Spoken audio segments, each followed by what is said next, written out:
I'm an artist. Mindful of my words. I'm not like this. Check me out. Listen. You listening? Yeah. I'm an artist. My influence requires that I am meticulous, mindful of my words.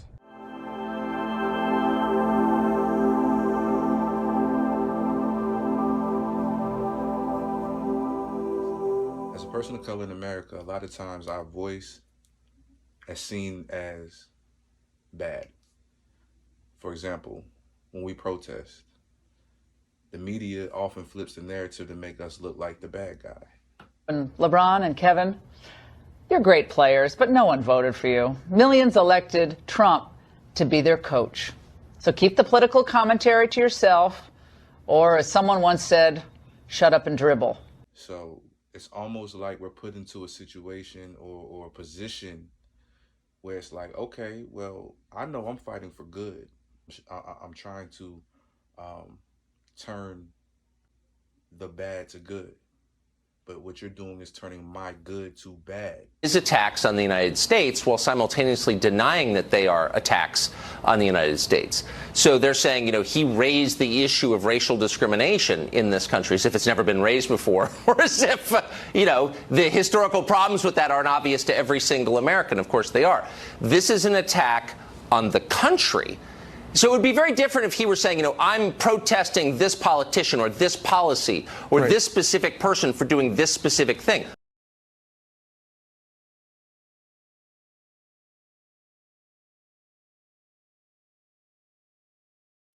But no, sitting during the national anthem is a way of making a broad-based, generalized, and therefore impossible to rebut attack against the country that made him and Nike rich. And bring awareness and make people, realize what's really going on in this country. There are a lot of things that are going on that are unjust, people aren't being held accountable for, and that's something that needs to change. That's something that, this country stands for freedom, liberty, justice for all, and it's not happening for all right now. The fact that the state police have taken the unprecedented step of reviewing 2 years worth of body cam footage from troopers assigned to Troop F in northern Louisiana is an indication that the leadership believes that there is a problem.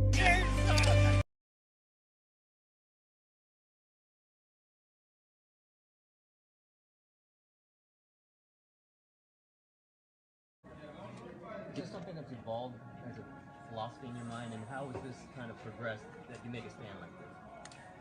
It's something that I've seen, I've felt, wasn't quite sure how to deal with originally, and it is something that's evolved. It's something as I've gained more knowledge about, what's going on in this country in the past, what's going on currently.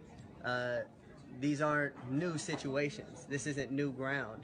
It's things that have gone on in this country for years and years and have never been addressed, and they need to be.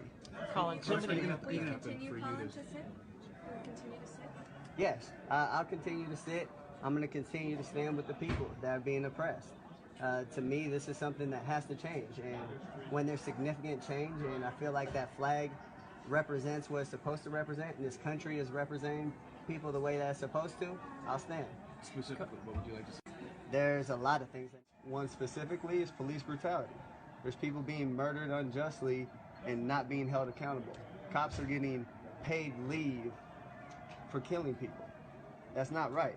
That's not right by anyone's standards. Colin, so many people see the flag as kind of a symbol of military. How do you view it, and what do you say to those people? I have great respect for men and women that have fought for this country. I have family, I have friends that have gone and fought for this country. And they fight for freedom. They fight for the people. They fight for liberty and justice for everyone. And that's not happening.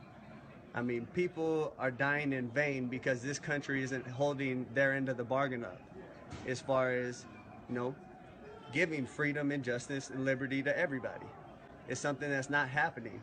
And I've seen videos, I've seen circumstances where men and women that have been in the military have come back and been treated unjustly by the country they fought for and have been murdered by the country they fought for on our land. That's not right. So I guess that makes me the antagonist to my plight because I'm fighting against my plight. And you're trying to make my plight seem like it's the good thing. And so it's not a good thing. And so if that's the case, if that's how you want to carry it, you know, then I'll be my plight's antagonist.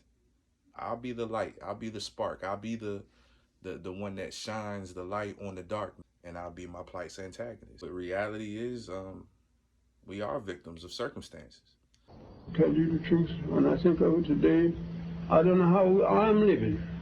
I remember that just as well look like to me, I can. Been slaves all our lives, and mother was a slave, and sister was a slave, father was a slave. They know nothing about reading right. All that I know, they teach you to mind your master and your missus. Mom and them didn't know where to go. You see, after freedom go, just like he turned something out, you know, didn't know where to go. It doesn't mean that we have to lay down and die, but what it means is we'll rise up and fight. As long as we have injustice. Been 35 years since one of the darkest days in Philadelphia's history. The Move bombing carried out by police claimed 11 lives and continues to be a source of controversy and pain for the city. We will always be the light. Our plight's antagonist. I'm going to change the world, but I guarantee that I will spark the brain that will change the world, and that's our job, is to spark somebody else watching us.